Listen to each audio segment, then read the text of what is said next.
सभी को नमस्कार। करियर फर्स्ट चैनल द्वारा यह डिक्टेशन आपको दिया जा रहा है। अच्छा मैटर है, ध्यानपूर्वक लिखेंगे। Ready start.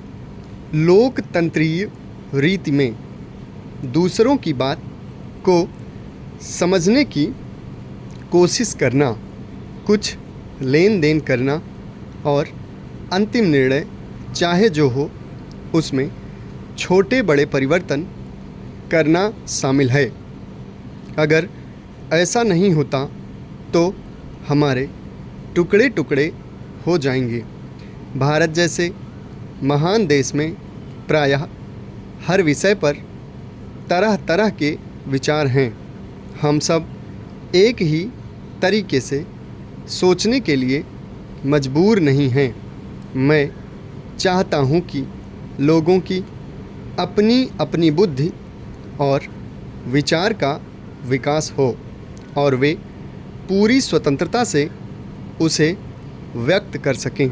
लेकिन लोकतंत्र में जहाँ स्वतंत्र अभिव्यक्ति और विचार करने की स्वतंत्रता है, वहाँ यह हमसे किसी और चीज़ की भी मांग करती है। यह मांग करती है कि बाद में हम मिलकर काम करें। यह मांग करती हैं कि जो निर्णय हों वे हम सब स्वीकार करें, वरना सब चीज़ बिखर जाती है। आप हिंदुस्तान के इतिहास को कुछ न कुछ अवश्य जानते होंगे। हमारे इतिहास के दीर्घ काल में यह दुर्भाग्य रहा है कि हम टुकड़े टुकड़े में बटे रहे, पृथकता के शिकार रहे और उनका परिणाम यह हुआ कि भारत की महान शक्ति आपसी झगड़ों और व्यर्थ वाद विवादों और संकीर्ण और पृथकतावादी प्रवृत्तियों में समाप्त हो गई। निश्चय ही हमें भारत के इतिहास से कुछ शिक्षा लेनी चाहिए।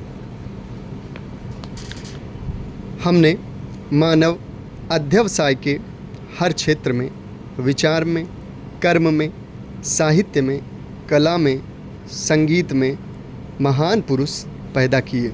फिर भी हम इस सारी महानता का लाभ इस कारण नहीं उठा सके हैं कि हम में फूट रही है और अपने अपने रास्ते चलने की प्रवृत्ति रही है।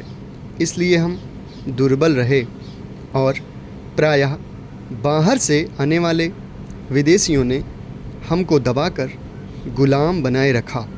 मेरे विचार में यह कहना सही होगा कि जो भी विदेशी यहाँ आए वे शायद ही हिंदुस्तान को वास्तव में जीत सके हों।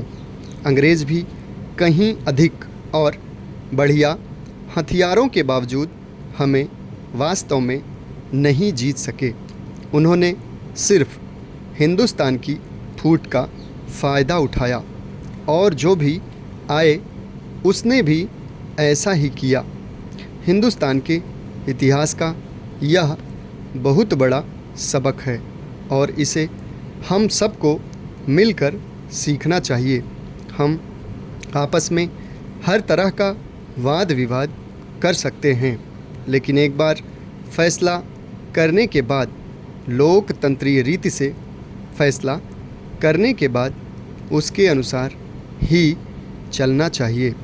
महावीर स्वामी का नाम इस समय यदि किसी स्थिति के लिए पूजा जाता है तो वह अहिंसा ही है।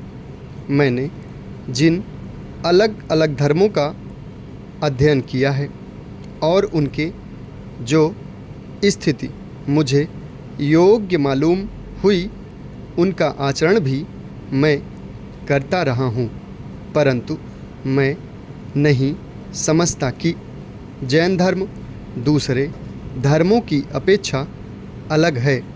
सभी धर्मों का सार सद्कर्म ही है। समाप्त। धन्यवाद।